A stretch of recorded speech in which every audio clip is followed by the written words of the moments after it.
Before we actually start using the yum command, there is one more thing I wanted to show you about the repos. Let me get in here. If you can use yum, you don't have to go into the directory itself, but you can type repo list and all. And what this will do, it will show you all the repos that are currently on your system, whether they're enabled or disabled. And it also shows you how many packages are available in those particular repos, so that's a good thing also.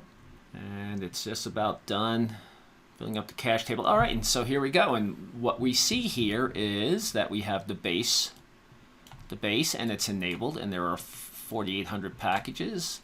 Then we have a bunch that are disabled, more enabled, and packages. Total number of packages available. Now, these are not things, we probably have many of these already installed, but that's what is available. If we want to enable a repo, all we have to do is vi, whatever repo. So we'll say we're going to enable, let's go to CentOS Plus. So the Plus, not that I suggest you enable this repo, but just to show you how you can do it. So yum.repo list, and then we'll go into the CentOS base because that's where that repos designation is. And I'll scroll down here, and we'll find the plus right here. So this is the plus stanza right here. This is for the plus repo, and we can tell it's disabled by that. So enable 0, right? This is Boolean. So 0 means it's not enabled. If I want to enable it, let me go down here. I have to replace that with a 1. So I'll save that. It was disabled when we looked at it right here. CentOS Plus disabled. All right, we'll refresh that list. And what it will do, it literally rereads the file, checks to see which repos we want, and goes out there and enables those repos. And you can actually see it right here. It's checking the CentOS Plus repo, which it did not do before. All right, and there you go. It's enabled. So you can enable the repo from the file or from the command line. All right, so let's start using some of the yum commands to install some software. As I said before, we can type yum at the command line or yum -- help. Either way will do it, and we'll see all the different commands we can use. Let's start out with doing a little search for some packages to see if there's anything out there. Well, we'll say what we're interested in is finding a media player of some kind. So I can type yum search player. Nope, not mplayer, player. And yum will go out there looking at the repositories that I have configured on the system, and it'll find all the different RPM packages out there that have the word player associated with them. And you can see exactly where they're going. So you can see the mirrors that were checked and where they were checked. And that will change. And here are all the different ones. Totem is one. Caffeine. Well, let's say caffeine. Well, let's go find some information. But before we install caffeine, we actually want to find out a little information about that particular package. So what we can do is I'll just grab that package right here. I'll copy it down the bottom, and I'll type yum info. What this will do is actually check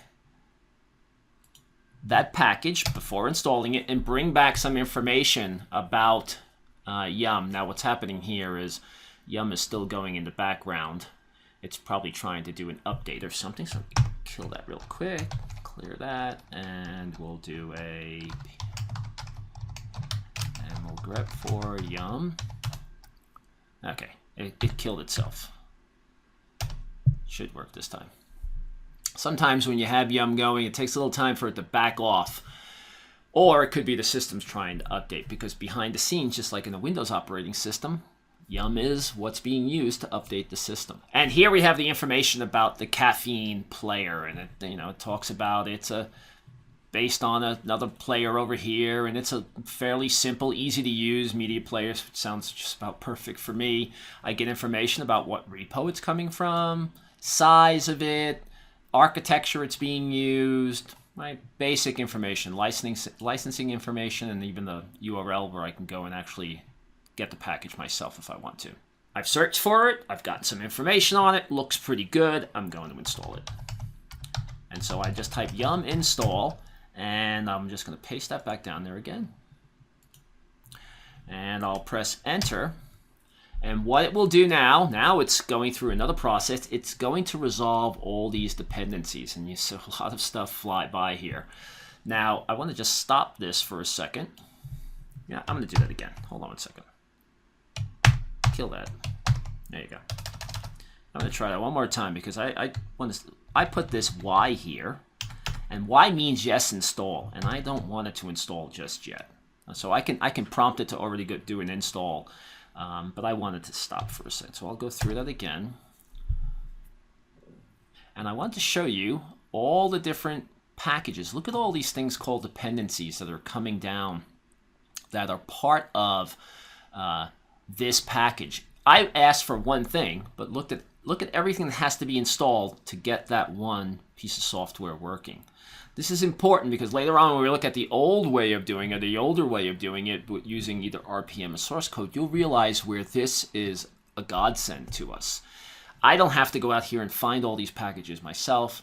Yum does it for me. It's a beautiful thing. All right, so this time I can see what size it is, what size it's coming down, how big it'll be when it's installed, and then the total number of packages I'm going to get with this. And this time I'll say yes. It'll start to download. I'll pause the video and come back to it once it has completed that part. All right, it's almost done with the last package. Once it's done with the download, it'll actually start going through the install side of it, and this hopefully will be quick. Looks like it's doing great here. All right, so at the end, there we go. We see all the packages that were installed, dependencies that were installed that were needed for that particular piece of software. I can go up here to applications now. Minimize this for a second. Go up to applications, go down to sound, and there it is, Caffeine. Let's start her up. Now, not every package installs as smoothly as this, but it gives you an idea of, just how useful Yum can be to get something. This is a pretty sophisticated application, and I didn't have to pay for it. It was easy to find, easy to download, and I didn't have to go crazy looking for dependencies. Wonderful. Well, after I've been using it for a while, I realized I don't like Caffeine. It's not working for me. And what I can do is erase or remove or delete that particular application, and I can do that with the yum command. So I'll type yum erase, and I'll paste it back in there again. We don't have to put the package number because it's installed now, and I can do that, and it says, hey, I'm going to remove that particular package. I'll say yes. Go ahead and take that package out. Now notice it's not deleting everything that came down with it, and so that could be something you just want to be aware of also. We can also use yum just to see what's been installed on our system. So we can say yum list installed, and this will go through, and this is looking at my system and seeing what files and applications I've already have installed on here. All right, and this is everything that I have installed and the different information about them as far as their versions and stuff like that. Fantastic. And the last thing, of course, we can do is update packages. Well, not the last thing, but one of the things we can do is update packages. So I can say check dash update if I want to check to see if there's an update for a particular package. So I'll do NTP here, and I'll press enter, and I'm going to see if there's an update for the NTP package. That came out not the way I wanted it to. So how about this? We'll Control L, and we'll pipe it through, and we'll grep it out. Look a little cleaner. All right, and there you go. And so I do see that there is a package, and I can do that list, go back in here, and I'll type NTP here. And this will show me what's currently installed, and then I can see what is available also. So I can see that this is what I currently have, and that 2 is where it's an older version. And you can see up here, this is what is available, and it's revision 3. So I can install that package, I can update it. I can just do a whole update on my entire system with the check update command. This will look for all packages that need to be updated on my system. Updating, you want to be careful about just randomly, well, you want to know what packages are on your system and what packages need to be updated. Let me go. I'll do it this way. Looks a little bit neater. All right, there we go. That's what I want to see. Lots and lots of things need to be updated on this system. It's quite old. I do not recommend that you update your CentOS box, by the way. And it's actually going through the update. We're not going to do that. We're going to get out of that. All right. So that's Yum, and using Yum to update and install packages. There's lots of other things we can do with it, but that's some of the highlight ones that we can use. Next, we'll look at RPM, which is all Yum is just a front end to install RPM packages.